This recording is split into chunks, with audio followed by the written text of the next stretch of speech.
Hiya, bookworms. Welcome back to Chapter 1 and Beyond. I'm Christina, and you're listening to Episode 6. And this one's all about the thrillers. Woohoo! I love this subject. Thrillers, mystery thrillers. Definitely amazing. In all seriousness, though, they definitely had me flipping like a detective. Just kidding. Um, so, if you love jaw dropping twists, eerie atmospheres, or stories where everyone is a suspect, you're going to love this episode. Let's get into the tension, the mind games, and yes, the books that messed with my sleep schedule. No pun intended on that. All right, now that I've calmed myself down a little bit, let's get into section one of this episode. What I love about thrillers and mystery thrillers. Oh my gosh. Okay, what draws me into these stories? A lot of things. I am personally into like the true crime type stuff, like Sherlock Holmes meets eerie creepiness. So, um, I personally love these kinds of books just because, like, as soon as I got exposed to thrillers and horror books and even mystery thrillers, to stay on subject, I like looked at it as, ooh, how is this going to unravel? How many twists can come out of it? You know, if I cannot predict an ending, I believe it's a great thriller. Because there are some very not so great thrillers out there. Maybe unpopular opinion, but I absolutely hate Frida McFadden books. Sorry, spoiler alert. um, I don't like them at all. I think it's way overhyped. I personally, I mean, like I personally was able to, predict down to the button with Do Not Disturb. That was the one and only book that I read of hers, and maybe I just need to give it another try. I don't know, but honestly, like I just don't see what the hype is on it. So, I mean, like my big thing is that if you can give me the creepiness, if you can give me the guessing and the flip turning all the way through, you have me sold. You know, I would say like a lot of the favorite tropes that I like with thrillers is that the cold cases, so it's like a mystery of like who done it type thing. Believe it or not, I have never read Agatha Christie. I've been told that I need to, and I haven't. But I mean, we'll get into like some of the books that I have read, but let's just keep on subject here. But I mean, for me, like how thrillers differ from horror, there is sometimes overlap, and I will say that some books that were classified as horror, I would say they're more thriller. And I'll get into that in the next segment of this episode, but that's what really draws me in is being able to see that we have these very similar genres, if you will, but there's like a clear difference. Like horror is meant to like kind of get you to feel and like get the fear factor out in you, and like it really draws you in. And I've noticed like a lot of horror books that I have read recently, they personally are more of like, hey, let's unravel the mystery and find out why this spirit or whatever is trying to talk to me, or why it's trying to scare the crap out of my kids, like, or why is this scene gruesome, like why are they trying to murder me? I don't know. But like, but with thrillers too, it's very similar to that too, like at least from what I've seen. And like I said, I'll get into in a minute, but it's like, I don't know, there's just something different about the storytelling with thrillers to me that really gets my adrenaline pumping, and it's just like I really need to like find out what happens in the end.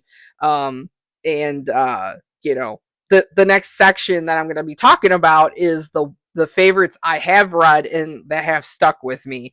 And I will say like this first one, um truly hands down, like I could not put this book series down, and it was the Truly Devious series by Maureen Johnson. It's technically a YA like mystery thriller, but to me it really read like something in between that. I'm gonna be honest, like yes, the kids, the individuals that are in this, they go to this like prep like boarding school or whatever, and like the school is for like elite special ability type people. So like not supernatural per se, but like they're very talented. They're like, extra smart or genius or whatever have you. And the main character, Stevie Bell, she is like locked into investigating and, solving this cold hard case that happened many, many years ago at the boarding school. And she is just I just love the character in general with Stevie. Stevie has like this spunk and she's like determined and she's got this confidence, and it's just like a really good mix of like, the timelines and the atmosphere, and like you can really feel like that you're at this elite boarding school. I really love the character arcs in this series, and quite frankly, I've only read, I think there's two more books that I still need to read of this series, but I know I've read like, I think I've read up to like three or four of the series. I know I read Truly Devious, Hand on the Wall, in the Boxwood, I think is the other one I read. I will get the titles for you, I promise. Okay. I found the titles. I apologize. So the first one is called Truly Devious. The second one is The Hand on the Wall. The third one is The Vanishing Stare. I know for a fact I read these three and they were absolutely from start to finish amazing. I personally, like my two favorite ones were like The Hand on the Wall and Truly Devious, but I will say like, The Vanishing Stare was really good too. I think that there might be two more books in the series, and I'm trying my darndest to remember if there is. It might be novella. Oh yeah, no, there is. Okay. The Box in the Woods. That's another one I read of that. Okay, so I'm only behind by two, but one hasn't been released yet. So the one book that I haven't read out of that series is Nine Liars. And the boarding school is called Ellingham Academy. So just so that like there's context with that. But I mean, she really like that main character just really stands out to me, and like it's really like a slow build mystery. There's like a lot at stake, but I would say like it's really good. It's like a page turner, and I highly highly recommend it. Even if you don't like YA, that specific series really got me hooked to like mystery thrillers and things like that. It reminded me a lot of not necessarily the next book I'm going to be talking about, but it kind of reminded me a lot of like Nancy Drew books. I don't know if any of you have read that in like your childhood, but it kind of reminded me of that, or like Sherlock Holmes style stuff. But it's very cool. It's like like a modern day like, setting, and you have all these amazing characters, and there was like a lot of suspense, and there was like a lot of what ifs, and I was really questioning like, some of the motives of some of the characters, but I'm gonna be honest with you, it was great from start to finish. I can't wait to pick up Nine Liars, but I really got to get through my physical books before I can go out and tackle. I know I confessed that I had broke the cardinal rule of buying more books, but like I have like absolutely stopped buying books because I really am determined to follow through with this challenge and get through my physical reads. But anyways, the next book I want to talk about is The House Across the Lake by Riley Sager. Oh my gosh, I love Riley Sager. So I am obsessed with Riley Sager. The first book that I read of his was Home Before Dark, and that was like a very popular one that everyone just kept talking about, and I got hooked. Ever since like I read Home Before Dark, I got hooked. But The House Across the Lake, it's about like this actress that's watching the neighbors through binoculars.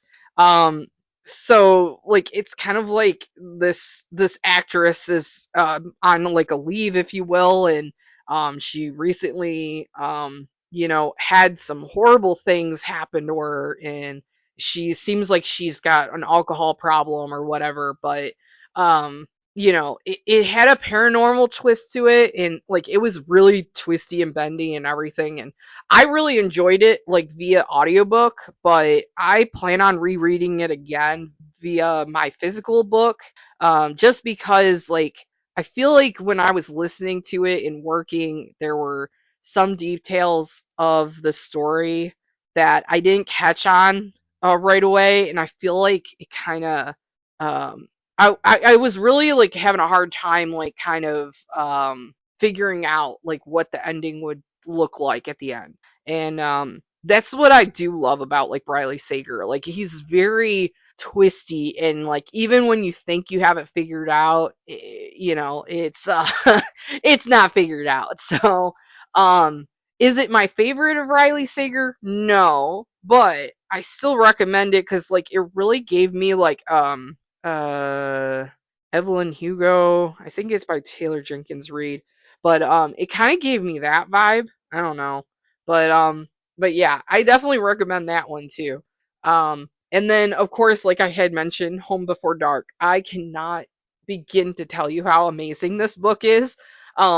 If you like things like haunted houses and like eerie vibes and all that, I definitely think this would be the perfect thriller for you. It is like it's a little confusing because as you're going through the story, you're reading the book that her father made famous of this house, and she doesn't really remember like a lot of the items that happened, and it goes back and forth a lot, and it's real like sometimes it is hard to like follow, but I have to say like the amount of detail that went into creating the story and then creating the story that was written by her father, I was like, oh, clap, snaps to you. Like, this is amazing, because like it really gets you thinking that it's like a horror leaning thriller, and it's very suspenseful, it's very creepy. There's like a lot of like family secrets, and it really does blend well with like the horror and mystery. But I personally liked it because like I felt like I was reading two stories in one, but also the fact too is that how this story unravels, it just blew my mind, the ending. And I'm not gonna do any spoilers, but I would say if you like haunted house vibes and all that, this is the thriller book you want to check out, because it is that good. And normally with thrillers, I usually read them once and then done. But honestly, I feel like I could reread that book over and over and over again because I love the book so much. The characters were great, and it just gave me everything that I was expecting. Like when it come to like creepy paranormal vibes, and then like trying to figure out like as things unravel. Um, so I'm probably gonna get on like a little rant with Riley Sager because the next few books are all by Riley Sager. And you'll see why like I'm obsessed with him because I've read pretty much most of the books that he has written. So the next book I want to talk about is Lock Every Door by Riley Sager. It is about this young woman that gets a dream job of apartment sitting in a historical NYC building.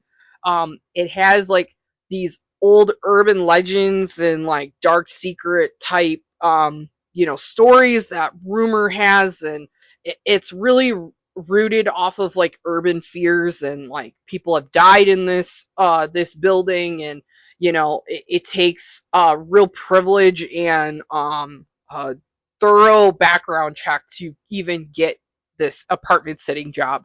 But I this book had me like flipping the pages because like how it unraveled, like each of the characters had me suspicious, but each one towards the end, like I was like, oh my god, oh my god, oh my god, like, so I just I don't know how else to describe it other than like a lot of people think that it's like kind of cultish, but I don't know if like saying it's not is spoilery, but it's so good. It's good. Like and like you're unraveling like a lot of the urban history and all the urban fears while the storyline is going on. So it really is eerie. It really made me turn the page. It really had a lot of twists towards the end and a lot of twists that I really did not see coming. Like I just was blown by the time I finished that book. Um I would definitely say if it were a toss up between Home Before Dark and Lock Every Door, I would definitely say Lock Every Door was even more of my favorite than Home Before Dark. And Home Before Dark is what really got me into this. Oh my gosh, I need to read more of this guy and blah blah blah. Um, but yeah, I mean, if you like the type of like urban fears and like like trying to unhinge like dark secrets that happen in this mysterious like historic building, I definitely recommend Lock Every Door because you get like a lot of like the atmospheric vibes of like living in the Big Apple and like jobs and how much like the pacing and the tension can get from the storyline. It's just like chef's kiss. It's very good. And it's not anything like the next book I'm going to be talking about by Riley Sager, which is Middle of the Night. This one, I'm gonna be honest with you, this one was like really hard for me to keep focused on, only because of the fact that the way that it kind of paces is a little bit like slower. I'm used to like with Riley Sager books, like everything kind of just like, oh my gosh, oh my gosh, oh my gosh, and then it's like with this one, it's about a man who returns to his childhood home, and like the childhood home, there was like something really traumatic that happened. His friend disappeared, um and like he just keeps having like flashbacks and things like that. But I have to say that it's like it really brings in like grief and guilt on an emotional way level, which I mean may not be for everybody when it comes to thrillers. I would say like this one is definitely more grounded than Twisty. Because like I mean like towards the end, yes, there were twists, but it was like some of them were predictable. I'm gonna be honest. It is a newer book of his. And it's definitely full of like the really well done flashbacks. Like, I mean, the amount of like, detail that went into each character and how it unraveled was very well done. Like, I think, he does a beautiful job of like giving you these characters that you feel for, and then you eventually like, oh my gosh, like I didn't realize they were like capable of doing such things. So that one, like, I don't have that much. I would say that's like if I were to tier rank like my Riley Sager books that I've read, I definitely would say Lock Every Door is at the very very top, with the ones that we discussed so far. So Lock Every Door would definitely be at the highest of the list. Home Before Dark would be the second. I would say The House Across the Lake would be just below that one, in the Middle of the Night would be below that. But I have read The Only One Left by Riley Sager, and this one I would say would match in between Home Before Dark and Lock Every Door, or Lock Every Door and Home Before Dark. Like this one was really good too, and I would say it really got me like turning the pages because it's about like this caregiver that takes a job in this cliffside mansion, and this woman who's been accused of murder, she's trying to relay her story with one finger. And I'm gonna be honest, like I was like, okay, this is like really dramatic. Like I don't know why like someone would want to relay their story with one finger, but it really, how it was done, it was like, okay, like I'm really liking the vibes of this creepy ass house because Home Before Dark was a creepy haunted house. But this one had more of like gothic vibes. So if you like gothic type thrillers and stuff like that, I would say that's more in line with what the only one left is. There was like family secrets, there was like suspicion, and it was like a lot of page turning, and it really had that strong sense of like southern setting. So like I would say like Home Before Dark was more of like a northeast region feel, whereas the only one left was more of like, hey, I feel like I'm kind of in the deep south in this mansion, and it really kind of like, I love the fact that Riley Sager does these atmospheric type books because you really do get a feel for the environment that you're in. And like the only one left, it does kind of bounce between timelines, but it's also, really good because it like kind of keeps you second guessing on, what you're kind of reading at this point. Um so yeah, I mean that's the stint of my Riley Sager rant. So we're gonna move on here. So let's see. Yeah, I guess we could go on to this next bit. Man, I got quite a few books that I do have on this list. So maybe I'll like kind of, I don't know. I don't want to bore you, but at the same time too, I want to make sure I cover all of them. But um The Girl with the Dragon Tattoo by Stieg Larsson. I This was like one of the very first books that I read of adult thriller. I would say like the Riley Sager stage of my thriller reads has been much more recent than the Stieg Larsson, but um this is where I kind of got into like corruption and like cold hard cases and like twisty and intense, and it's gritty and deeply investigative. Like I personally love like a good like, hey, I'm trying to solve this crime, but we get into the gritty details of how this is going to unravel. Like that just stuck with me with this one. But it's about a disgraced journalist and a brilliant hacker investigate a decades old missing person case. And I personally love this one. It's been like a good decade since I've read this book. So um, I definitely will in the future try to reread this one. I personally think this would be absolutely fantastic if you were doing a mystery thriller like marathon or a challenge or something like that. This definitely should be one of the ones that are on your list. And even this next one, The Silent Patient by Alex Michaelides. Oh my gosh, I cannot pronounce this. Alex Michaelides. Oh, Michaelides. Okay, yeah, yeah. There we go. Oh my gosh. Ugh. I'm so bad at pronouncing names. It's not even funny. But The Silent Patient, totally different author, but I still think this would be perfect to add into your thriller challenge next up, readathon type thing. But a woman shoots her husband, never speaks again. A therapist tries to unravel this silence that she's under, but it's really like intense and psychological pacing, and there's like a really really crazy twist in this one.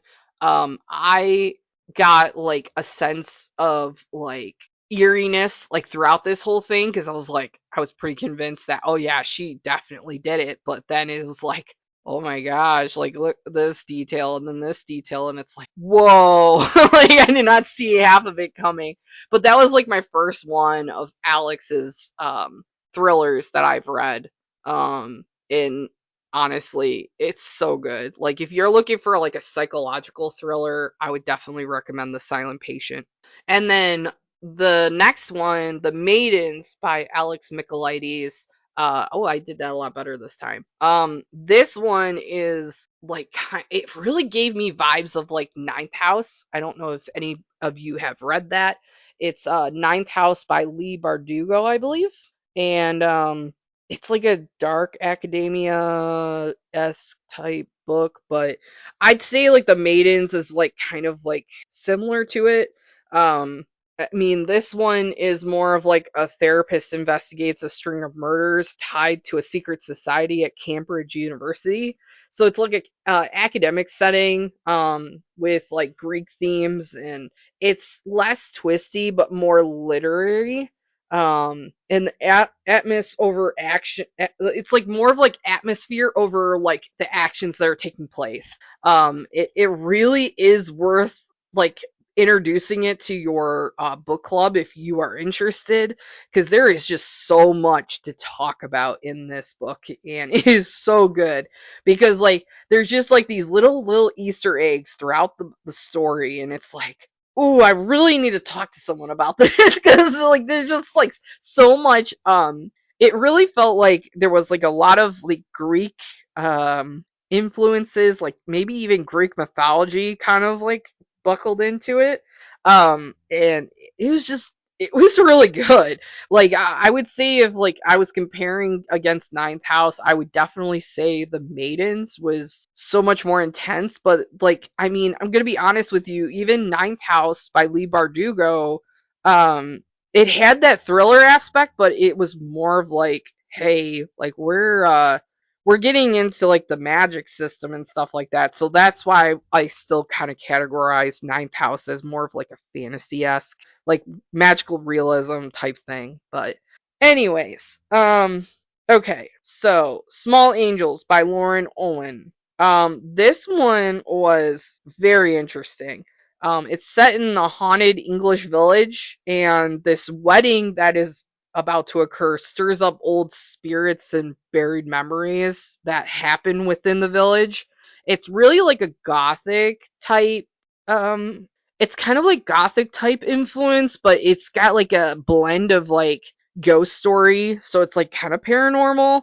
I would say it's more of like an atmospheric suspense more so than a thriller, but it still has that like twistiness and eeriness, and I definitely would say it's still more of like a thriller per se, but um I really like the characters in this one. The fact that it was in an English village, not just like this modern day city like whatever, but it was really interesting on how everything unraveled just because you're kind of unfolding the mystery that has been held in that village for quite some time. So I definitely would recommend if you're looking for more of like a gothic type feel, definitely Small Angels should be on your list. Okay, so moving quite along here, and I just realized that some of my notes for the only one left, they're, well, I'll correct myself later. So this next one is by Stacey Willingham. It's called A Flicker in the Dark. It's a psychologist's past catches up with her when girls go missing, just like when her father was convicted years earlier. And hit this one definitely does have a southern setting. It really kept me second guessing throughout the whole book. It was a very satisfying read for me, just because like I personally didn't know what to expect from it. I didn't really know too much going into this one, and I personally loved, love it. Like, and I know like a lot of these I love them, but this one really stood out to me because like the unreliable narrator and stuff was great. The twists and turns absolutely fantastic. The second guessing and trying to figure out this from this, yeah, definitely a page turner. So I would say if you're looking for something that's definitely a page turner, you should definitely be checking out A Flicker in the Dark by Stacey Willingham. All right, and then the last one I want to talk about, because I think I'm gonna do a different episode for. Yes, I am. Okay, so the last one I want to talk about is called Hidden Pictures by Jason Recolak. So this nanny gets a job as an in-home nanny, and she's watching over this child. And as like she's watching this child, it was they start drawing these like disturbing drawings and images, and like things start happening, and it's just kind of like a who done it, like what happened, and like kind of piecing it all together.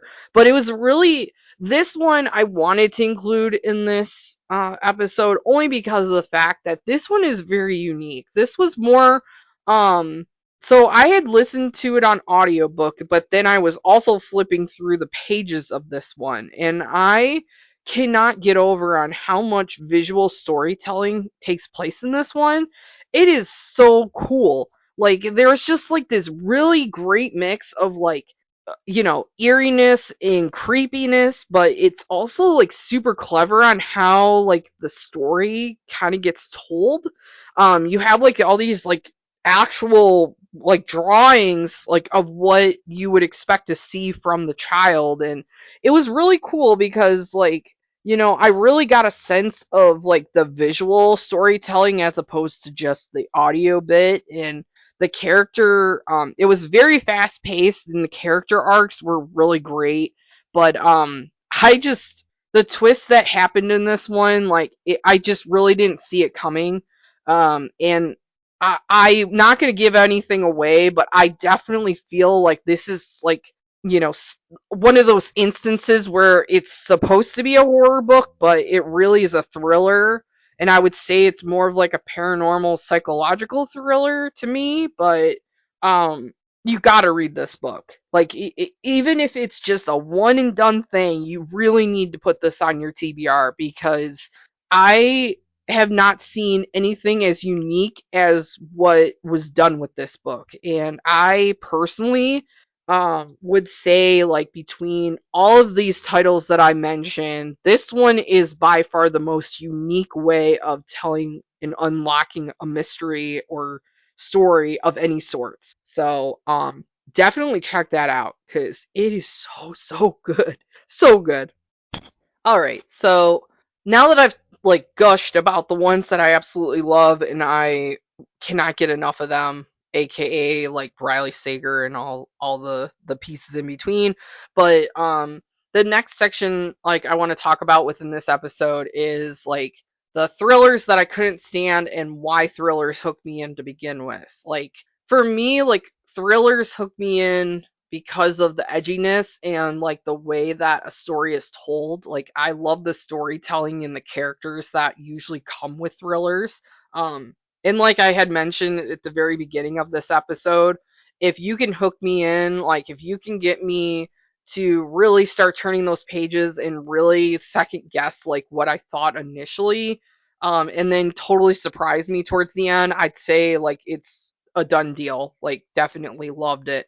Now, there are some thrillers, like I mentioned, that I really didn't like. And, I know that this title is shared so much, but I cannot get, no. This book just pissed me off to no end. It's called We Used to Live Here by Marcus Clearwer, Kliewer.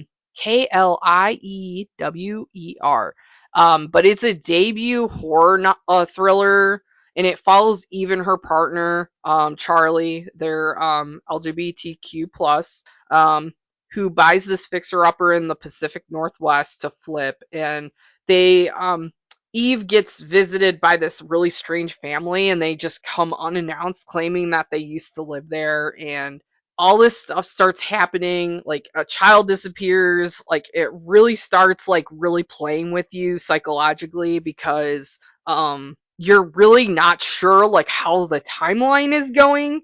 And like I will say that ending just pissed me off so bad because it's like you build up all this suspense and you do all these cool things with Morse code and like mixed media. And like I was listening to this on audiobook and I was like, "Oh my gosh, it's building."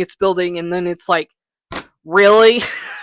Really? Like I literally said that out loud. I was like, really? That's it? That's it. I hate that. Like I absolutely hate when they just abruptly end it and it's just like, why? Why did you do that? You know? So like, I mean, it gave me like it really did build up tension. Like it did very well with that. Like I could barely put this book down just because I was really like freaking out for Eve and for Charlie, and the different like conspiracy documents, like all of like the mixed media was really really cool. Like I will say that. But that ending was enough to tell me that this author just did not give two craps. Like they were just like, okay, I'm building, and then okay, done. Like I just, oh, like, I hate those kinds of thrillers.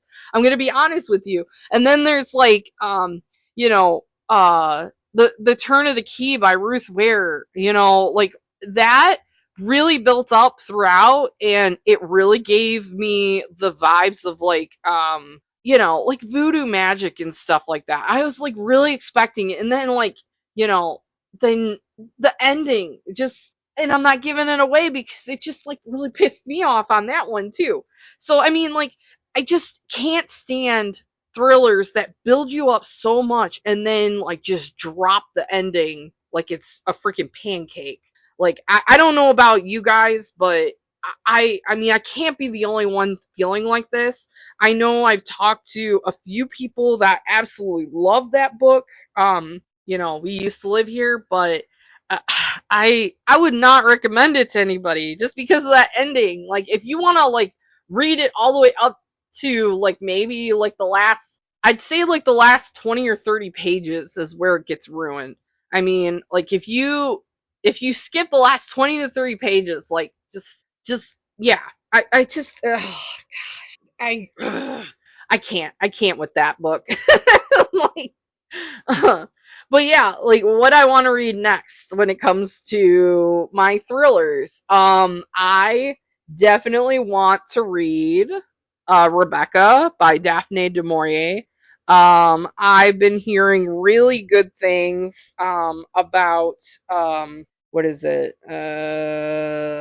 For it.